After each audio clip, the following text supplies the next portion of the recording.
Before we get into the video, could everyone please subscribe to my Endless Diary Tales channel? Thank you so much. Daniel held our newborn daughter, Lily. His face was arranged in lines of paternal adoration, but I saw the familiar possessive gleam in his eyes. It was the same look he'd had with every child in my last life. "She's perfect, Mia," he murmured, his voice soft, dripping with the practiced sweetness that had once fooled me completely. "Just perfect. We make beautiful babies, don't we? Maybe next year we can try for a little brother for her." The words washed over me, an echo from a past I was forced to relive. 12 years trapped, bearing child after child, each one another bar in the cage he'd built around me.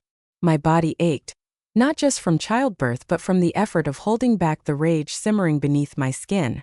I saw the calculation behind his loving facade, the quiet satisfaction knowing another child meant another chain binding me tighter to him, to the life he dictated.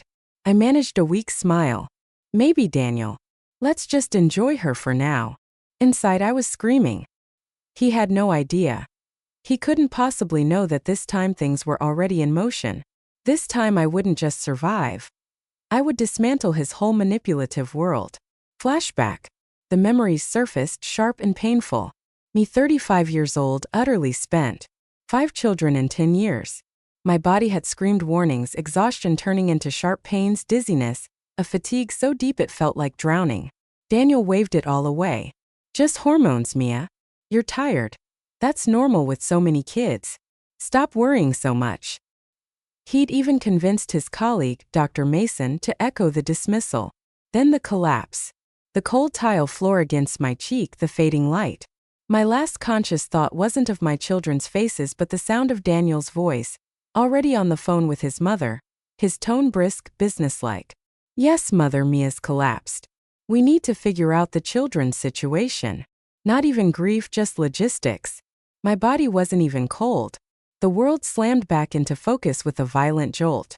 One moment cold oblivion, the next the loud music and chatter of a party.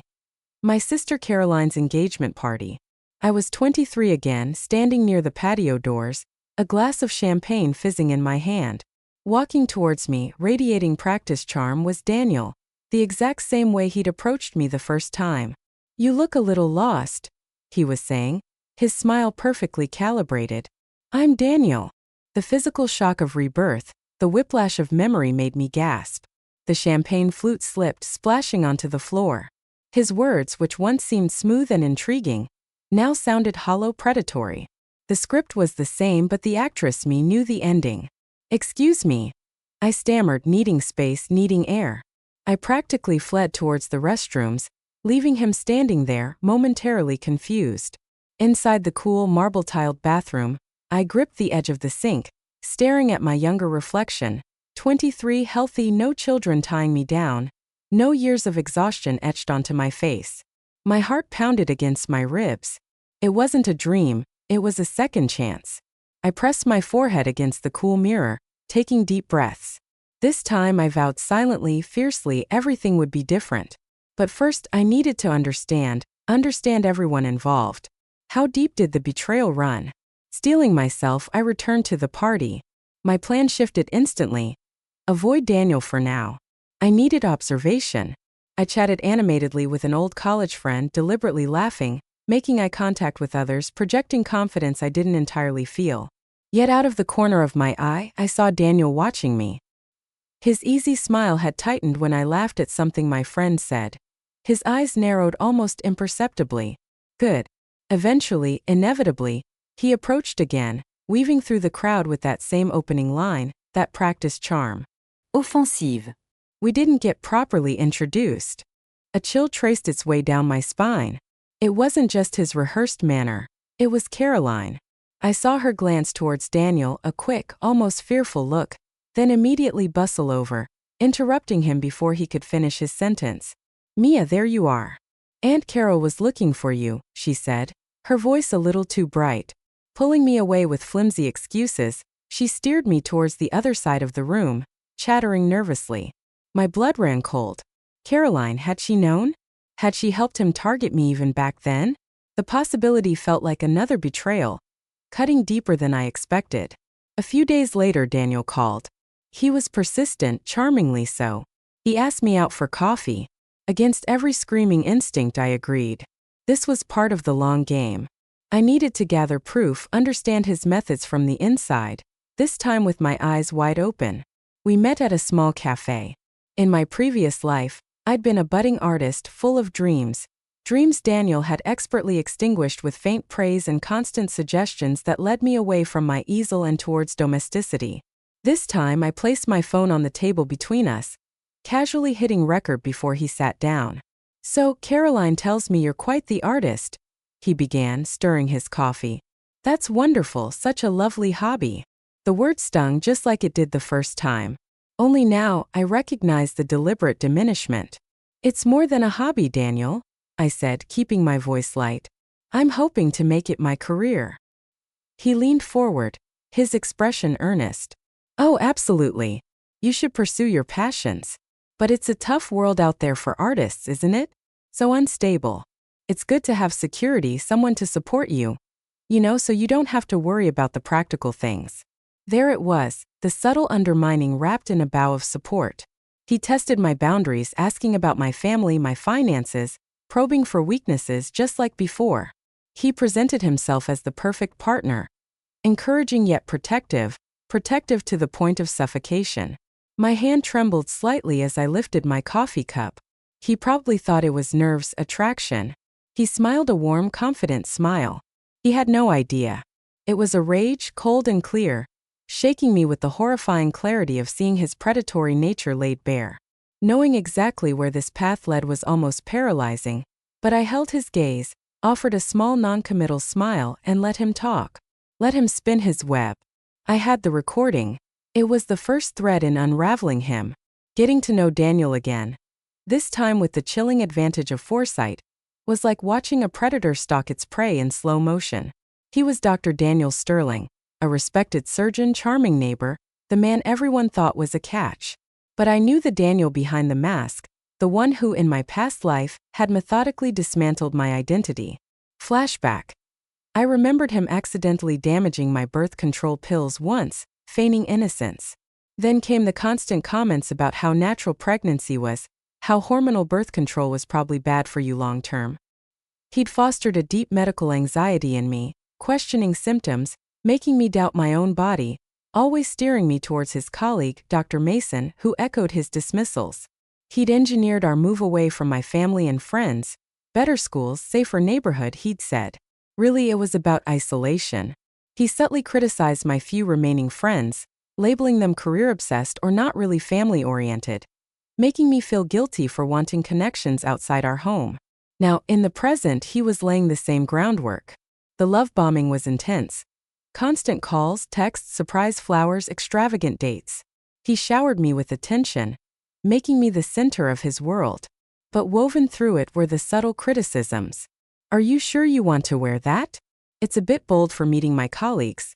Or, "That art opening sounds fun, but maybe we should just have a quiet night in, just us." He framed his possessiveness as protection, his control as care. "I just worry about you, Mia. I want to take care of you." Every word was a carefully placed brick in the wall he intended to build around me. This time I documented everything. Saved texts, noted dates and comments, recorded conversations whenever possible. Then there was Caroline, my older sister, always seemingly supportive but with an undercurrent I hadn't understood before. Now, watching her interactions with Daniel, remembering her swift interruption at the engagement party, suspicion nodded at me. Why had she been so keen for me to meet him? Why did she seem so invested in our relationship succeeding? Driven by a need to know, I did some digging. It wasn't hard. An old email account, one she rarely used but hadn't deleted, held the answers. Tucked away in a forgotten folder was an email chain between her and Daniel, dated just before she introduced us. Daniel confided his desire for a traditional wife, someone beautiful and intelligent but willing to prioritize family and bless him with many children. He mentioned finding artists particularly appealing, believing them to be sensitive and easily guided. Caroline's replies were sickeningly helpful. She described me, my dreams, my insecurities about my art, my desire for a loving family, even my slight fear of disappointing our parents. She'd painted a roadmap for him, highlighting my vulnerabilities. She'd practically handed me to him on a silver platter, likely fueled by a hidden envy of my talent and perhaps the attention I received. In the present, Caroline watched me with nervous eyes. My newfound confidence, my insistence on pursuing my art despite Daniel's subtle discouragement, clearly unsettled her. "Mia," she'd said one afternoon over lunch, picking at her salad, "Daniel's a really great guy. You know, men like him, they want a woman who's present. He might not wait around forever if you focus too much on your art career right now." The warning was clear, laced with a faint edge of panic. Did she fear I'd escape the trap she helped set? Our mother was another piece of the puzzle. In my past life, after my third child was born, I'd been overwhelmed, exhausted, bordering on depressed. I'd called Mom, crying, begging for help, for understanding. Her response had been swift and dismissive. "Mia, honestly, you should be grateful. Daniel provides so well. He loves you. He wants a large family. That's a blessing. Stop complaining and count your blessings." Now, at family dinners, I saw it clearly. Mom fawned over Daniel. "Daniel, tell us about that challenging surgery. Daniel, you must be so busy. Yet you always make time for Mia." My own achievements, like getting a piece accepted into a small gallery show, were met with faint praise. "Oh, that's lovely, dear. A nice little hobby to keep you busy." When I mentioned wanting to rent a proper studio space, she scoffed lightly. "Don't get ahead of yourself, Mia. Creative hobbies are lovely, but real-life responsibilities kick in eventually. You need to think about settling down properly." It hit me with a cold certainty. She'd always seen my worth primarily in terms of marriage and grandchildren. Daniel, promising a large family, was her ideal son-in-law, and my own ambitions were secondary, frivolous even. And Jen, my best friend, or so I'd thought in my previous life. Whenever Daniel and I argued, Jen always subtly took his side. "Maybe you're being a bit sensitive, Mia. He works so hard, maybe cut him some slack. Are you sure you heard him right?" She was the sympathetic ear I poured my frustrations out to. Frustrations she promptly reported back to Daniel. I now suspected the confirmation came unexpectedly. We were out shopping, and Jen asked me to check something on her phone while her hands were full. As I navigated the screen, a notification popped up. A text from Daniel. My thumb slipped, opening the message thread. My breath hitched. It wasn't just one message. It was an ongoing conversation. They discussed my recent gallery visit, my lunch with Caroline, my mood. It was surveillance, plain and simple. And the tone?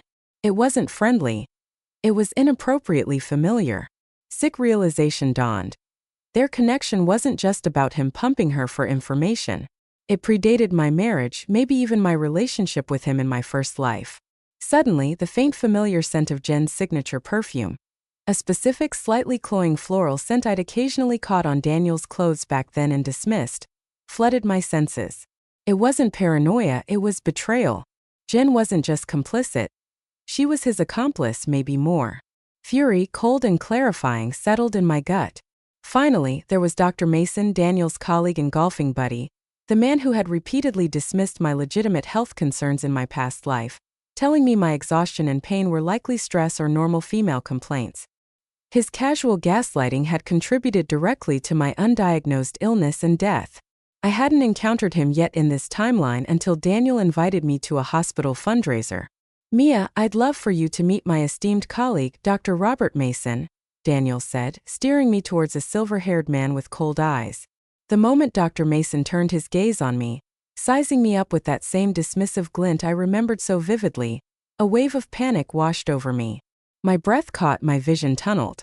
The memory of his condescending tone, his refusal to take me seriously as my body failed me, crashed down. I mumbled an excuse and stumbled away, heading for the restroom, fighting for air. Later, needing to confirm my suspicions, I did some online research. Daniel and Dr. Mason didn't just work at the same hospital. They shared a private practice. Their website was slick and professional, emphasizing holistic family wellness. Tucked away on a secondary page was information about their family planning consultations, offering guidance for couples seeking to build their families according to their values. It was chillingly vague. I had a sick feeling it was code for steering women towards whatever their husbands, particularly influential husbands like Daniel, desired. They weren't just colleagues. They were partners in a system that dismissed and controlled women's health and reproductive choices.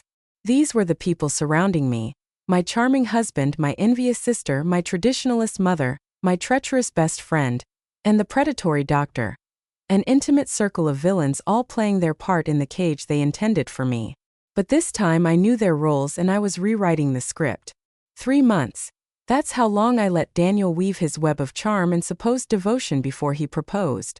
He did it at a fancy restaurant, down on one knee, the whole cliché performance. I summoned tears, choked out a yes, and let him slide the ring onto my finger. It was identical to the one from my first life. A classic solitaire, cold and heavy. It caught the light as I forced a brilliant smile, my stomach churning with revulsion. He thought he'd secured his prize. Our engagement party was another performance. I played the blushing fiancé perfectly while discreetly observing and documenting. I overheard snippets of conversation. Daniel bragging to a colleague, "She's talented, yes, but a bit lost. Artists need direction, you know? Family gives them that grounding, that purpose." The colleague nodded sagely. Purpose meaning a production line for babies. While Daniel and my mother eagerly dove into wedding planning, discussing venues, guest lists, and caterers, I began laying the foundation for my escape. My art became my secret weapon. I started selling pieces online under a pseudonym, Arya. It began slowly: small abstract canvases, digital prints. I set up an LLC registered to a P.O. box, completely untraceable back to Mia Sterling. Through this LLC, I opened a separate bank account. Every notification of a sale, every deposit confirmation pinging on my burner phone felt like oxygen entering my lungs. "I'm going shopping for bridesmaid dresses," I'd tell Daniel, kissing him goodbye. Instead, I'd head to a small, discreetly rented studio apartment across town. The lease was under the LLC's name.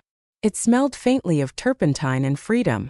There I painted furiously, channeling my rage, my memories, my determination onto the canvas. My style evolved, becoming bolder, more evocative. Other times I'd claim yoga class or meeting a friend for coffee and spend hours honing my craft, building my portfolio, securing my independence piece by piece. To Daniel, I was the happy, slightly overwhelmed fiancé, happily planning our future domestic bliss. Then came the prenuptial agreement. Daniel presented it casually, just a formality. "Mia, sensible planning, you know," he explained. It protected his existing assets, which sounded reasonable. But I remembered the vague unease I'd felt signing it the first time too, swept up in love and trust to question it properly. This time I smiled sweetly. "Of course, Daniel, you're always so thorough and responsible. That's one of the things I love about you." That night, I emailed a scanned copy to a lawyer I'd found through extensive, careful research, a woman known for handling complex divorces discreetly. Her assessment arrived the next morning. The prenup was ironclad, heavily favoring Daniel. But the truly insidious part was buried in the clauses regarding asset division in case of divorce. The financial penalties for me were astronomical unless I bore a minimum of 3 children within the first 8 years of marriage. Fewer children meant I walked away with virtually nothing, regardless of my contributions to the marriage or his potential infidelity. It was reproductive coercion codified in legalese. Armed with this knowledge, I approached Daniel, feigning confusion. "Darling, I was reading this over, and I'm not sure I understand this section about children and finances. It seems complicated."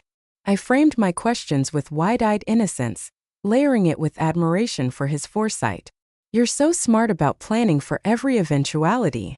Flattery was a tool he responded to well. He puffed up, explaining the clauses, unintentionally revealing his expectation. His plan for our family size being directly tied to my financial security. Within the marriage, he thought he was reassuring me of his commitment. Instead, he was confirming his manipulative blueprint. The next day I met with my lawyer. We drafted amendments, subtle wordings, slight shifts in definitions, clauses that appeared innocuous but fundamentally shifted the power dynamic, protecting my assets, including future earnings from Daniel, and removing the coercive conditions tied to childbirth. When it came time to sign, I presented my slightly clarified version. My uncle, the retired lawyer, just glanced at it and suggested a few tiny tweaks for clarity. "Honey, nothing major, just clearer language."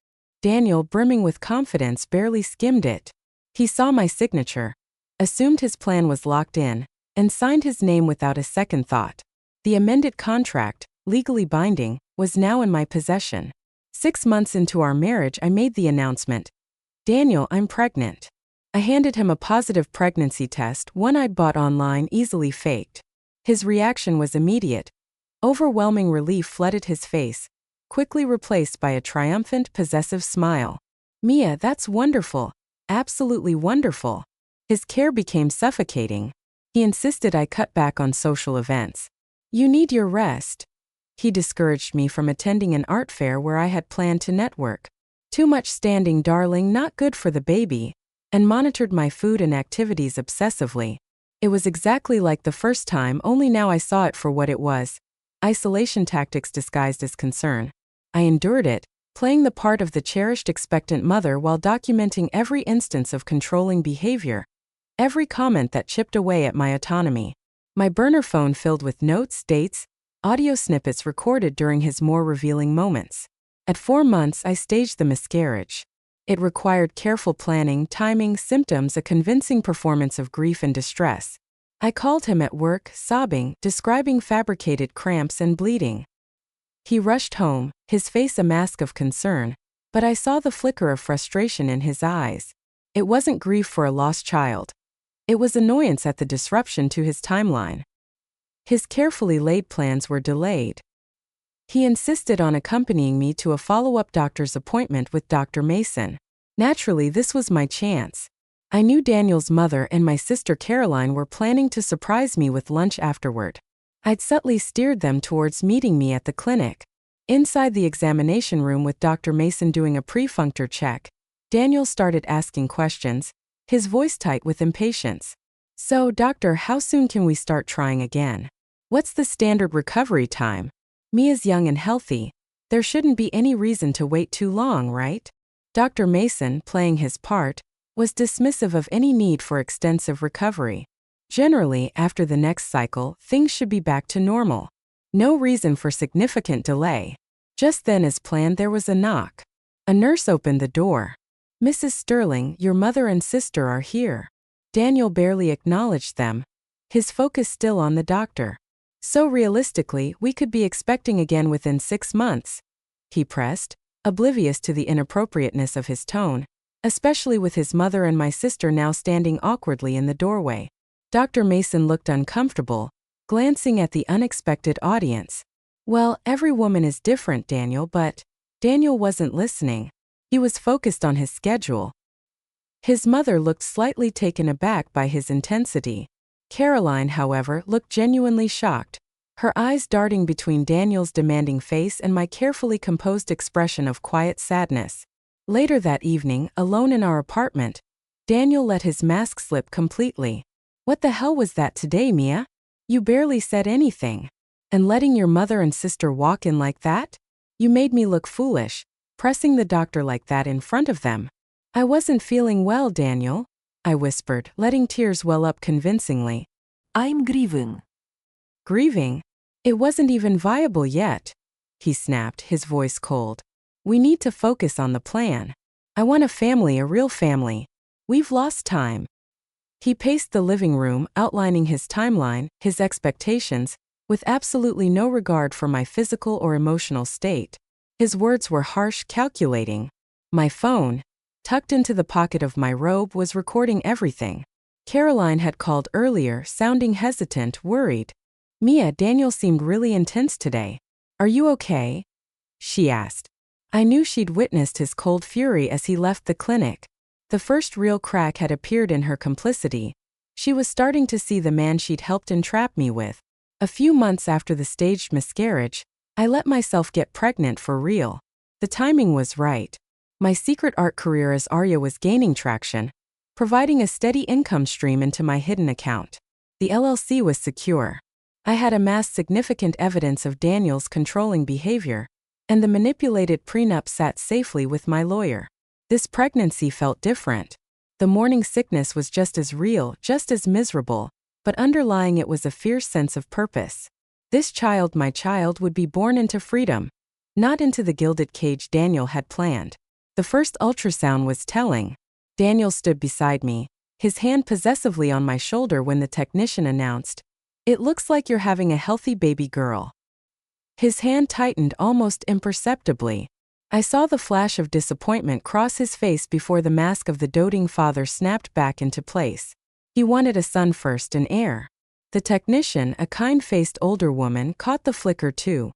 Her professional smile didn't quite reach her eyes as she looked from Daniel back to the screen. Another small observation, another potential witness to his true nature. With the pregnancy progressing, I began subtly sowing seeds of doubt among our family. I didn't make accusations. I played the slightly naive, concerned wife to my mother. I mentioned Daniel's been so stressed about work. He said something funny the other day. That having kids quickly is the only way to make sure our finances are secure according to the prenup. Isn't that odd? I watched her frown. The seed was planted with Caroline. I took a more direct approach, leveraging her growing unease. One afternoon over tea, I pulled out a copy of the original prenup Daniel had first shown me. I'd kept it. "Caroline, can I ask your advice? I was looking over this old draft of the prenup Daniel had. I know we signed a slightly different version, but look at these clauses about having children. Doesn't this seem intense? Like my financial stability depends entirely on how many babies I have." I feigned confusion and worry. "Is that normal?" Caroline read the clauses, her face paling. She remembered her emails with Daniel, his desire for a wife who would prioritize children. Seeing it laid out so starkly in a legal document linked directly to finances clearly horrified her. The scent of her cinnamon perfume, usually a reminder of her initial betrayal, now felt mixed with genuine conflict. "Mia, that's really controlling," she admitted, her voice low. She started avoiding Daniel, making excuses not to attend family events he'd be at. The alliance was fracturing. Jen was harder to sway, still firmly in Daniel's camp, likely blinded by her own involvement with him. When I shared mild concerns about Daniel's stress levels, she parroted his narrative. "Oh, Mia, he's just worried about providing for you and the baby. He loves you so much." I didn't push it with Jen. Her turn would come. At 7 months pregnant, I knew I couldn't risk my health or my baby's health under the care of Daniel and Dr. Mason. I needed an escape route from their medical control. I began documenting symptoms, exaggerated but based on real feelings of fatigue and occasional palpitations that Mason would surely dismiss. I faked severe swelling in my ankles and reported shortness of breath. As expected, when I saw Dr. Mason, he waved it off. "Pregnancy discomforts, Mia. Perfectly normal. Just try to relax." This was my cue. "Doctor, I appreciate that," I said calmly. "But I'm still very anxious. My friend recommended a wonderful high-risk specialist, Dr. Warner, just for a second opinion to ease my mind. Would you mind sending over my records?" Mason bristled slightly but couldn't reasonably refuse. At my appointment with Dr. Warner, a sharp, observant woman I'd vetted carefully, I made sure to mention Dr. Mason's dismissive attitude. "He just seemed to think it was all in my head," I said sadly. Dr. Warner's expression tightened as she reviewed the records Mason's office had sent. They were sparse, downplaying the symptoms I had reported earlier. More importantly, she noted the lack of certain standard tests given my family history, which I'd truthfully disclosed to Mason, knowing he'd ignore it just like last time. "Mia," Dr. Warner said gravely, "based on your reported symptoms and family history, Dr. Mason's assessment seems inadequate. There are potential warning signs here that have been overlooked. I want to run some comprehensive tests immediately." The tests revealed developing preeclampsia, the very condition exacerbated by neglect that likely contributed to my death in my previous life. Dr. Warner was appalled. With her support and the clear medical evidence of negligence, I filed formal complaints against both Daniel for unduly influencing my care and providing misleading information to Mason, and Dr. Mason for gross negligence with the state medical board. I submitted copies of my recorded conversations where Daniel dismissed my health concerns, emails documenting Mason's dismissals, and Dr. Warner's detailed report. The wheels of institutional consequence began to turn. Lily was born a few weeks later, healthy and screaming under the bright, unforgiving lights of the delivery room. Daniel wasn't there.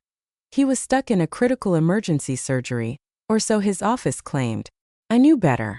A private investigator I'd hired sent me time-stamped photos of Daniel laughing and drinking at an upscale bar with Jen.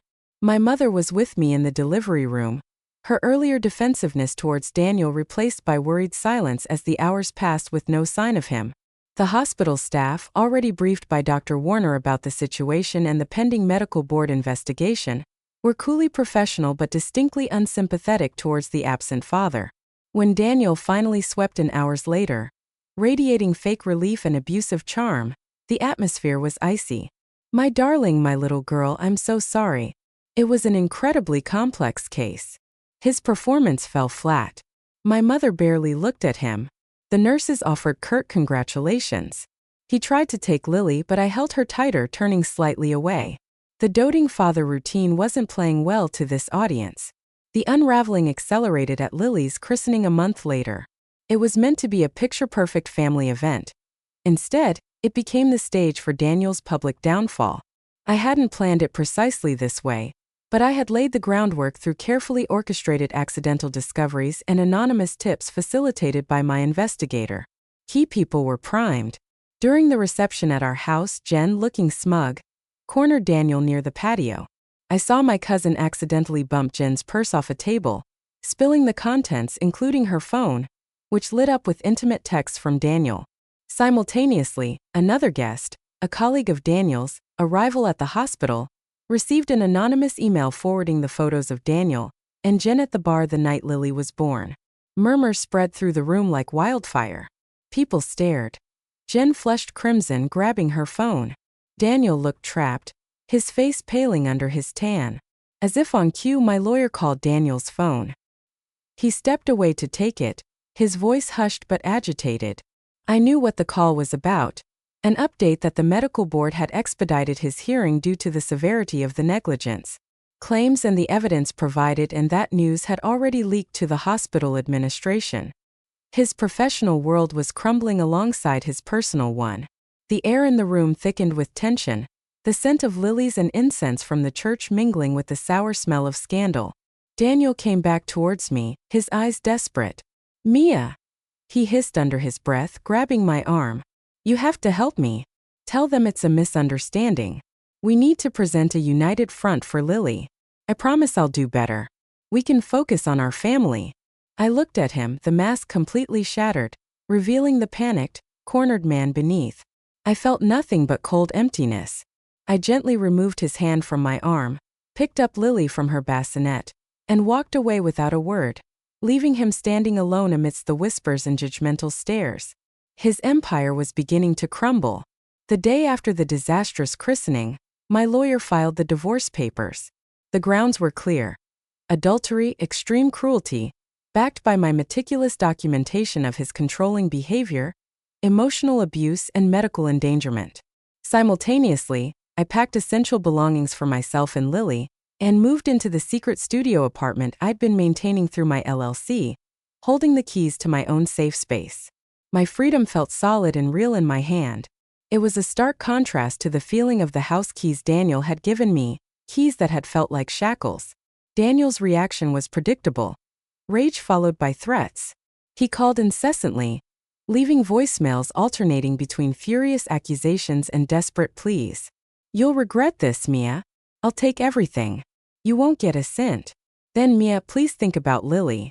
Don't do this to our family. I'll fight for custody, you know I will. You won't win." He had no idea about the amended prenup he'd signed so carelessly. He didn't know that his threats, his attempts at financial intimidation, and his proven infidelity were all violations that triggered the very clauses designed to protect me. My mother called, distraught. "Mia, what are you doing? You have to think of the baby. A child needs her father. Daniel is a good man deep down. He's just under stress. You need to go back and work things out." This time I didn't argue or defend myself. I calmly invited her over to my new apartment. It was small but clean and bright, filled with my art supplies and Lily's things.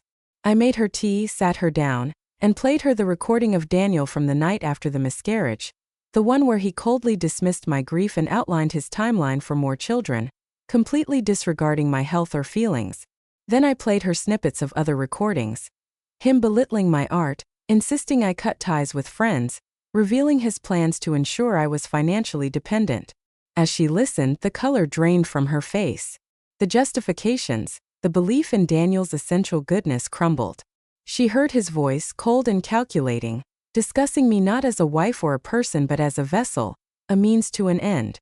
The realization dawned on her. Her unwavering support for Daniel, her dismissal of my earlier pleas for help in my first life, had enabled the man whose actions directly led to my near death. The gardenia scent of her hand cream, usually a scent of dismissal, now seemed fragile as tears streamed down her face. "Oh, Mia," she whispered, her voice choked. "What have I done? I didn't see, I didn't want to see." It wasn't forgiveness, not yet, but it was an awakening, a painful, necessary one. Jen, meanwhile, doubled down on her alliance with Daniel. She tried to play the concerned friend, calling me, offering sympathy while subtly trying to gauge my legal strategy and financial situation. "Mia, you need to be realistic," she advised smoothly. "Fighting Daniel in court will be expensive and ugly. Maybe you should try mediation, settle quickly. He told me he's willing to be generous if you're reasonable."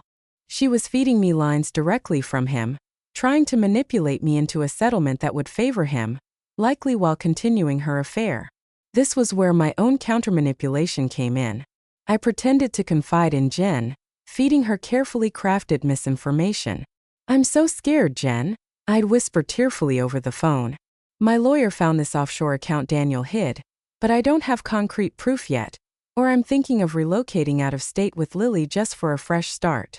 I knew she would run straight back to Daniel with this information, and she did, as predicted. Daniel panicked. Guided by Jen's intel, he made rash moves, attempting to transfer funds from the real hidden accounts my investigator had actually located, sending me threatening texts about taking Lily and ensuring I'd never see her again if I tried to move. Jen, using her own phone, sent him frantic messages, strategizing how to counter my fictional plans. What they didn't know was that my lawyer had already obtained warrants for their communications. Their panic texts, their coordinated efforts to threaten me and hide assets became irrefutable proof of conspiracy, violating temporary court orders and strengthening my case exponentially. Jen's betrayal backfired spectacularly, providing the final nails in Daniel's legal coffin. The last piece was Caroline. She had been quiet since the christening, clearly conflicted. Daniel, growing desperate, tried to use her. He showed up at her apartment, pleading with her to intervene, to talk sense into me, even asking her to find out my new address so he could talk to me face to face. This was Caroline's crossroads. Enable Daniel further or choose her sister. She called me, her voice trembling slightly. "Mia, Daniel was just here. He was asking for your address, trying to get me to help him pressure you." There was a pause. "I told him I didn't know where you were, and that he needed to leave you alone." Relief washed over me. "And Mia, there's something else, something I should have told you a long time ago," she confessed. Jealousy, the initial email setting me up how Daniel had specifically described wanting a vulnerable artistic woman that he could shape. She forwarded me the original email chain, the damning evidence of their premeditated scheme from years ago. A few days later, we met in my small studio apartment. The air smelled of oil paints and new beginnings. There were tears, apologies, explanations. It wasn't an instant fix, but it was a start. We embraced awkwardly at first, then holding on tight. The scent of my art studio, the scent of my reclaimed freedom, enveloped us both. Caroline had made her choice. The final act played out not in a courtroom but in a sterile conference room for a closed-door settlement negotiation. Daniel, his lawyer, Dr. Mason, implicated now not just medically but financially through hidden joint assets. My mother as a witness to Daniel's character, Caroline also as a witness, Jen subpoenaed and facing potential perjury charges, my lawyer and me. My lawyer laid out the evidence methodically, piece by piece.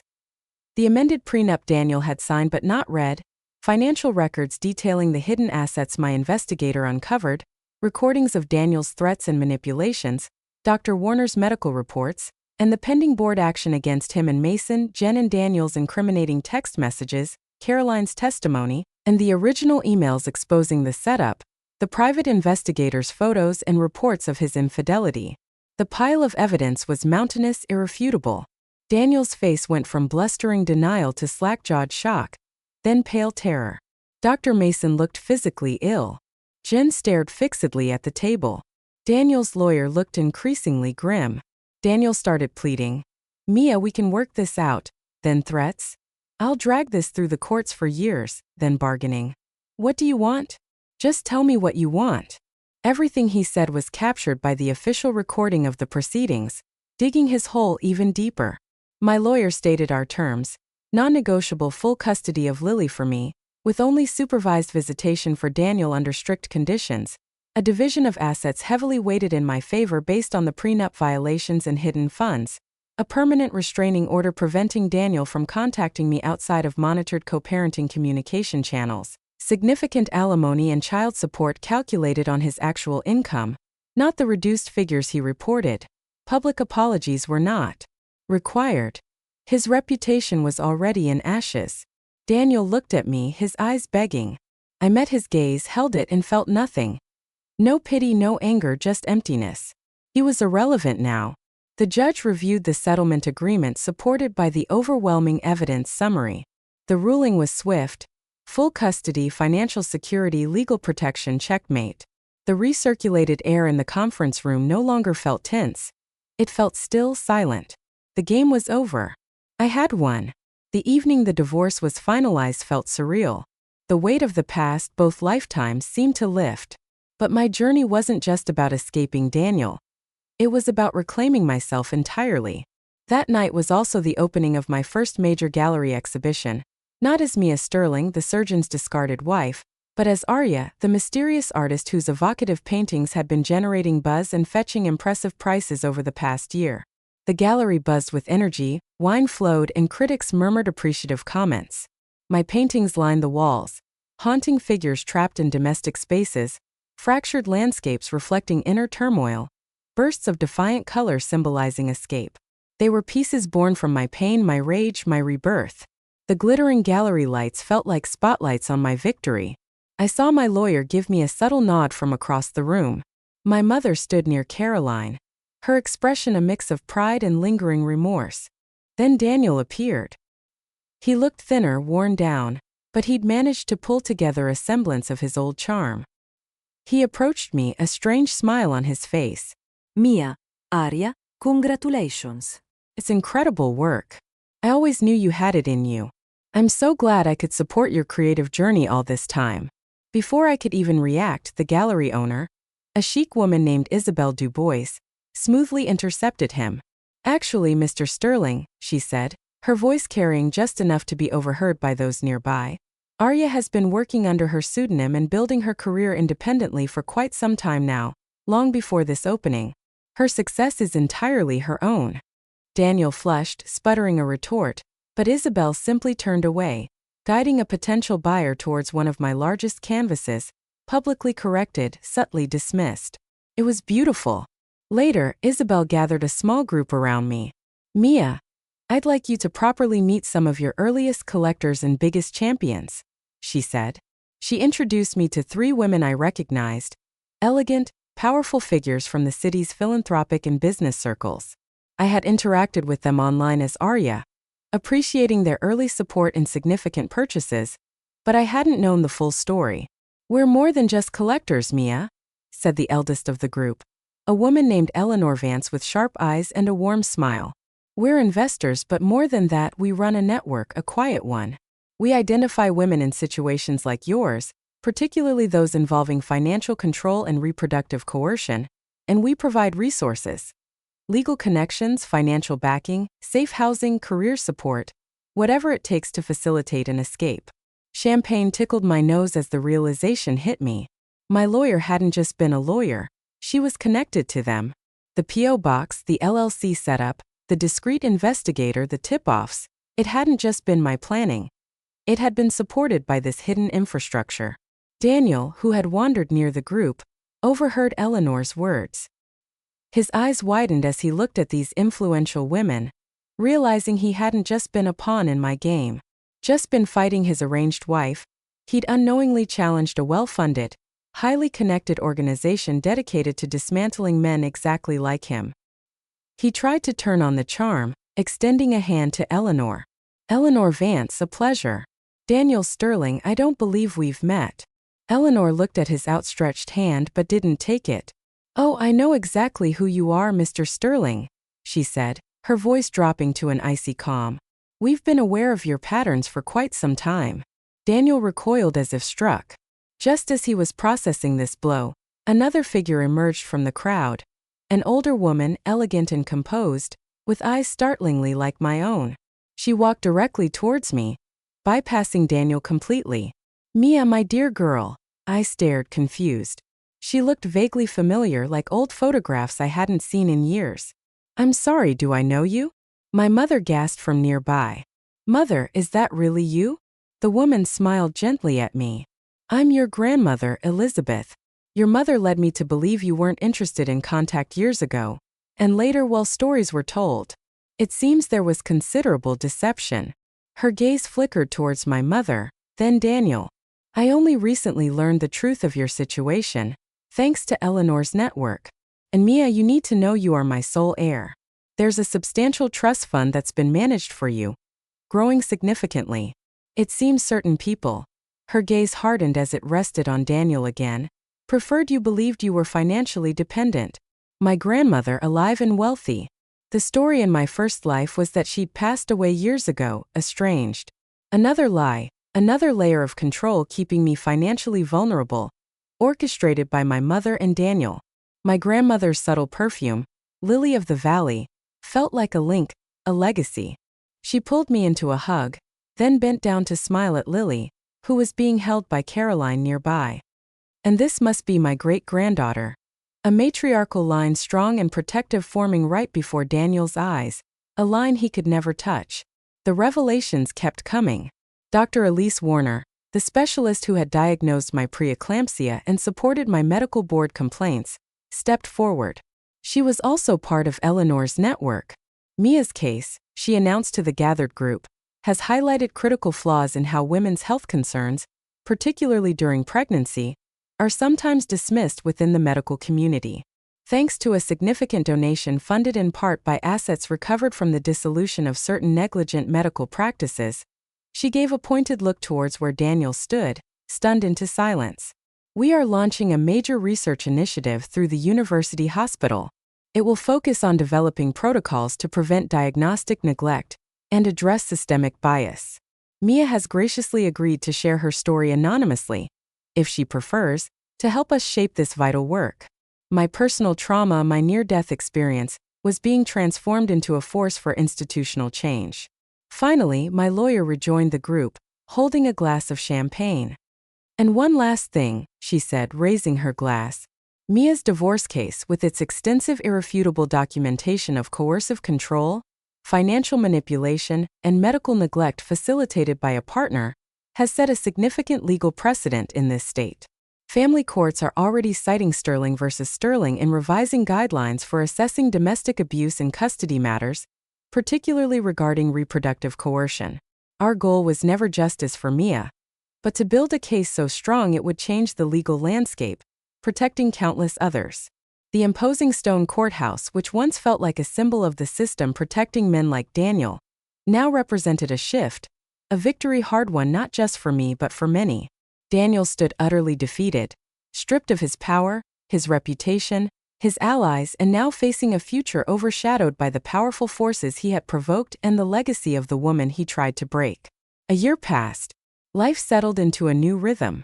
My art career flourished under my real name now. The Arya pseudonym was retired. Lily was a bright, babbling toddler, curious and fearless. My apartment, initially a refuge, now felt like home, filled with light, canvases, and the happy chaos of toys. Then one rainy afternoon, Daniel showed up at my studio building's entrance. He looked diminished. The expensive suit hung slightly loose, the confident swagger replaced by a hesitant uncertainty. He buzzed the intercom. I almost didn't answer, but curiosity and perhaps a final need for closure made me press the button. Mia, it's Daniel. Can I just talk to you for a few minutes? Against my better judgment, I let him come up. He stood awkwardly in the doorway of my studio, rain dripping from his coat. He held a sheath of papers. Mia, he began, his voice thick with emotion. I couldn't gauge real remorse or just another performance. I've been doing a lot of work on myself. He held out the papers, certificates from therapy sessions, letters confirming community service hours at a domestic violence shelter. The irony wasn't lost on me.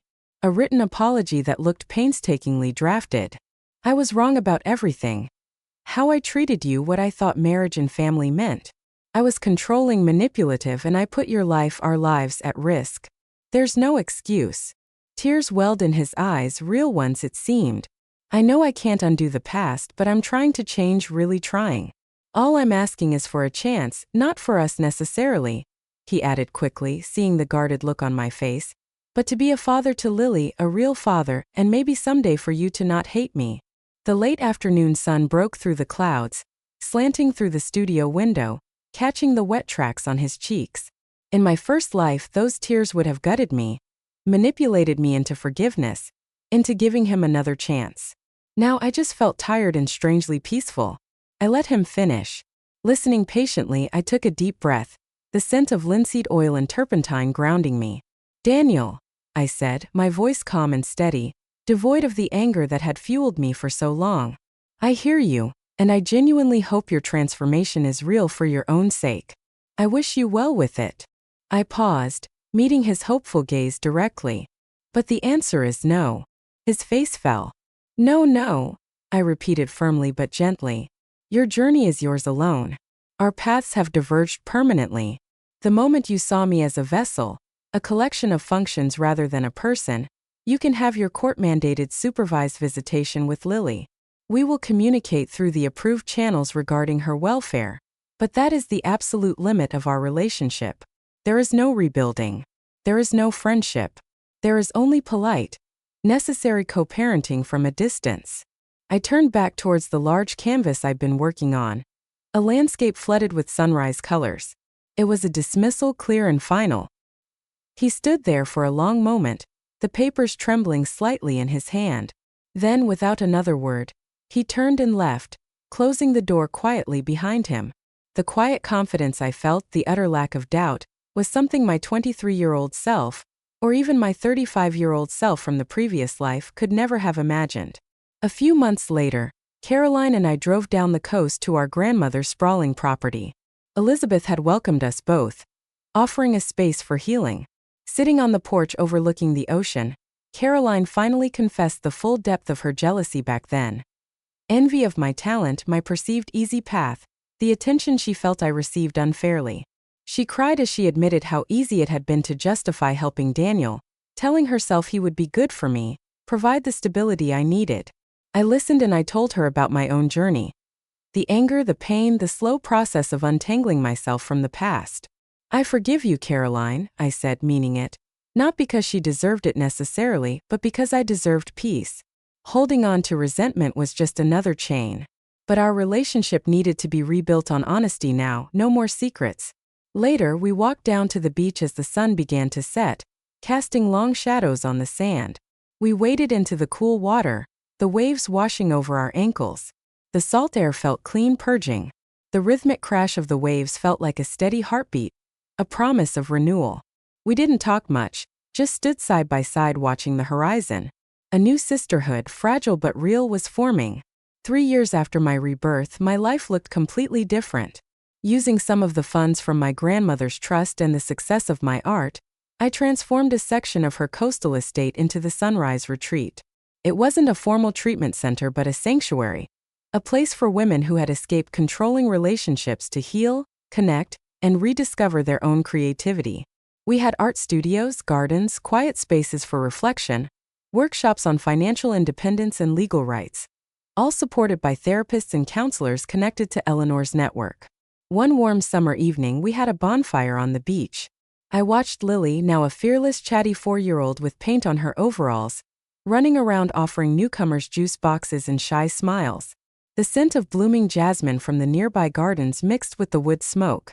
Women shared their stories, their voices rising and falling with the crackle of the flames. Each face illuminated by the fire represented a victory, a life reclaimed from darkness. 5 years since that jolt back into my younger body at Caroline's engagement party. I stood on the balcony of my penthouse studio in the city. My paintings hung in major galleries now, commanding serious attention. Below, the city lights twinkled. Inside, Lily was building an elaborate castle with wooden blocks, humming happily to herself. She was thriving, free from the shadow of being one child among many born solely to keep her mother trapped. My phone lay silent on the table. Daniel had finally truly accepted the boundaries. Our interactions were limited to brief logistical emails about Lily's visitation schedule, always routed through our lawyers. The peace was profound. There was someone new in my life too. A man I'd met through the retreat. Not a resident, but a guest speaker.